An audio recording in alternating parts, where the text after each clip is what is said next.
TDP మంత్రి పార్థసారథి మీడియాతో మాట్లాడుతున్నారు. ఇప్పుడు ఆ లైవ్ చూద్దాం. కార్మిక రంగ సంస్కరణలో భాగంగా పారిశ్రామిక సంస్థలపై విధి విధానాల కూర్పు భారాన్ని తగ్గించేందుకై పరిశ్రమల చట్టం 1948లోనే 54, 55, 56, 59, 64, 65, 66 సెక్షన్లో కొన్ని నిబంధనలను ఆంధ్రప్రదేశ్ పరిశ్రమల సవరణ బిల్లు 2025 ద్వారా సవరించేందుకు కార్మిక ఫ్యాక్టరీలు, బాయిలర్లు మరియు బీమా వైద్య సేవల శాఖ చేసిన ప్రతిపాదనకు రాష్ట్ర మంత్రి మండలి ఆమోదం తెలిపిందని చెప్పేసి మనం చేస్తా ఉన్నాను. ఏమండి, ఇదంతా ఏంటంటే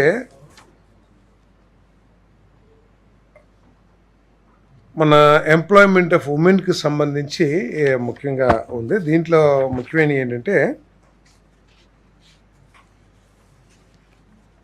66(1)(b)లో సెక్షన్ 66(1)(b)లో restriction on women's right night time employment between 7 PM 6 PM ఇంతకుముందు చేస్తానికి లేదు.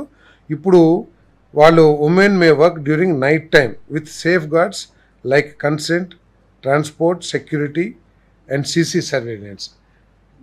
ప్రాపర్ సేఫ్ గార్డ్స్ తీసుకుని వారికి కెమెరా సర్వేలెన్స్ పెట్టి వాళ్ళకి ప్రాపర్ ట్రాన్స్పోర్ట్ అమెండ్మెంట్ చెప్తా ఉంది. అదేవిధంగా సెక్షన్ 54లో 9 hours పర్ డే మ్యాక్సిమం చేసేదైతే ఇప్పుడు అది 10 గంటలకి పెంచి పర్ డే 10 hours పెంచడం జరిగింది. సెక్షన్ 55లో ఇంతకుముందు 5 hours-కి 1 hour రెస్ట్ ఉండేది. ఇప్పుడు 6 hours-కి రెస్ట్ పీరియడ్ని మార్చారు. 6 hours-కి ఒకసారి రెస్ట్ వచ్చేట్లు.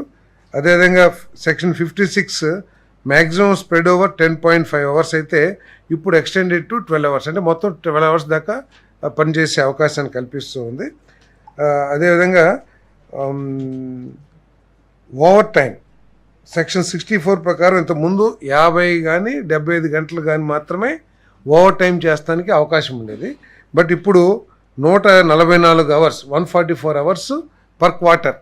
అదేవిధంగా ఇప్పుడు ఇంతకుముందు ఉమెన్ ఎంప్లాయ్మెంట్ డ్యూరింగ్ నైట్ టైంకి సంబంధించి కొన్ని నిబంధనలు ఉంటే women may work during night time with certain, ఇందాక చెప్పాను కదా, CC కెమెరా సర్వేలియన్స్, ప్రాపర్ సేఫ్టీ, తర్వాత వారికి మంచి వసతులు అవన్నీ కూడా ఉంటే పని చేయొచ్చు అని చెప్పేసి కూడా ఈరోజు ఈ చట్టం మార్చడం జరిగిందని చెప్పేసి మనం చేస్తాను. ఫ్యాక్టరీస్లో ఏమంటే అంటే ఆదాయం పెరిగింది కదా, ఎక్స్ట్రా వర్క్ చేస్తారు. ఓటీ ఇప్పుడు ఇంతకుముందు 50 గంటలే చేస్తానికి అవకాశం ఉండేది, ఇప్పుడు 144 గంటలు చేస్తానికి అవకాశం ఉంది. దానివల్ల ఆదాయం కూడా పెరుగుతుంది. అదేవిధంగా ఇది నిబంధనల మూలంగా ఏంటంటే ఉమెన్ వ్యవస్థీకృత రంగంలో కూడా, అంటే ఫార్మల్ సెక్టర్స్, ఇంతకుముందు చిన్న కుటీర పరిశ్రమలు అయితే చిన్న పరిశ్రమలు పనిచేసేవాళ్ళు, ఇప్పుడు ఎస్టాబ్లిష్డ్ ఫ్యాక్టరీస్ కానివ్వండి లేకపోతే కార్పొరేట్ సెక్టర్స్లో కూడా పనిచేయడానికి వాళ్ళకి అవకాశం లభిస్తుందని చెప్పేసి మనం చేస్తాం.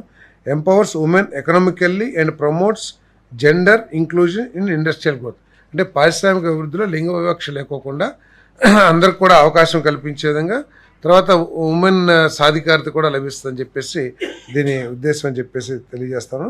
Supports employment in continuous process industries, అంటే కొన్ని ఇండస్ట్రీస్ ఉంటాయి, ఒక్కసారి స్టార్ట్ చేస్తే మళ్ళీ ప్రాసెస్ చివరి వరకు కూడా అదే ఎంప్లాయీస్ ఉండటం మూలంగా వీరికి అదనపు జీతాలు కూడా లభ్యం అవడానికి అవకాశాలు ఉంటాయి ఈ అమెండ్మెంట్స్ ద్వారా అని చెప్పేసి నేను చేస్తాను. అదేవిధంగా గ్లోబల్ ప్రాక్టీసెస్ ఏదైతే ఉన్నాయో అవన్నీ కూడా ఇక్కడ కూడా అమలు చేయడానికి ఈ చట్ట అమెండ్మెంట్స్ పనిచేస్తామని చెప్పేసి తెలియజేస్తాం. దీని మూలంగా ఏంటంటే ఫ్యాక్టరీలు కూడా పెట్టుబడి పెట్టే వాళ్ళు మన రాష్ట్రానికి రావడానికి, అంటే ఈ కార్మిక చట్టాలు ఇవన్నీ కూడా వారికి కూడా కార్మికులతో పాటు వారికి కూడా అనుకూలంగా ఉంటే పెట్టుబడులకి ఎక్కువగా వస్తారని చెప్పేసి, అదేవిధంగా గ్లోబలైజేషన్ ప్రతి రంగంలో కూడా అవుతూ ఉంది. గ్లోబల్లో ఏ రూల్స్ అయితే ఉన్నాయో ఆ రూల్స్ని ఇక్కడ కూడా ఇంప్లిమెంట్ చేయడానికి ఈ అమెండ్మెంట్స్ తీసుకురావడం జరిగిందని చెప్పేసి మనం చేస్తాం. వాళ్ళు చేసే వాళ్ళకే ఇస్తాము. సరే, అదే మహిళలు చేయగలిగిన వాళ్ళే చేస్తారు. వాళ్ళు చేస్తానికి ఇప్పుడు ఇంతకుముందు చేసే ఇంట్రెస్ట్ ఉన్నా వారికి ఫిజికల్ ఫిట్నెస్ ఉన్నా కూడా చేయటానికి అవకాశం లేదు చట్ట ప్రకారం. కానీ ఇప్పుడు ఏంటి, ఒకవేళ సపోజ్ షీఈస్ క్యాపబుల్ ఎనఫ్ అనుకోండి, వాళ్ళ కుటుంబ పరిస్థితులు కానీ ఆమె పరిస్థితులు కానీ పని చేయడానికి దోహదపడేటైతే పని చేసుకోవడానికి అవకాశం కల్పించింది. స్పిన్నింగ్ వీల్ ఇవన్నీ. సో ఇప్పుడు చట్టపరంగా వాళ్ళకి అవకాశాలు కల్పించాయి. ఏమండి, కార్మిక సంఘాలు ఏమి వ్యతిరేకించండి.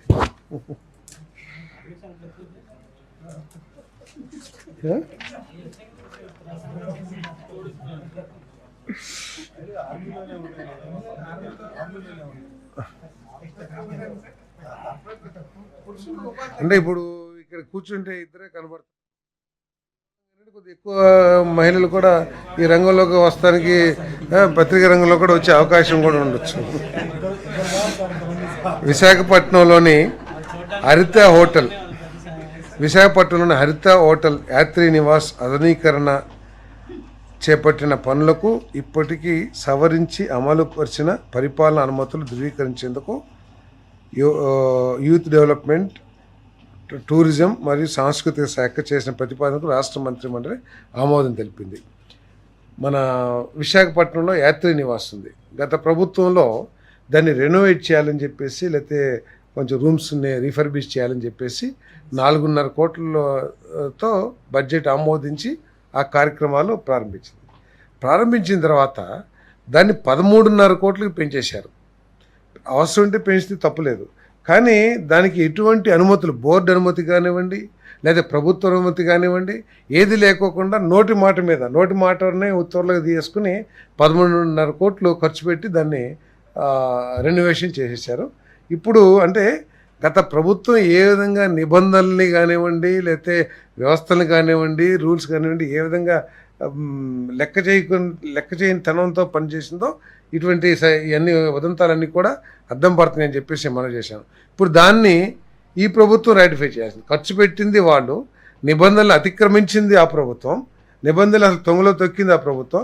ఈరోజు 4.5 కోట్ల నుంచి 13.5 కోట్లకి ఏదైతే ఖర్చు పెట్టారో దాన్ని ఇప్పుడు ఆమోదించాల్సిన పరిస్థితి వచ్చింది. దాన్ని ఆమోదించడం జరిగిందని చెప్పేసి మనం చేస్తాను. ఇదని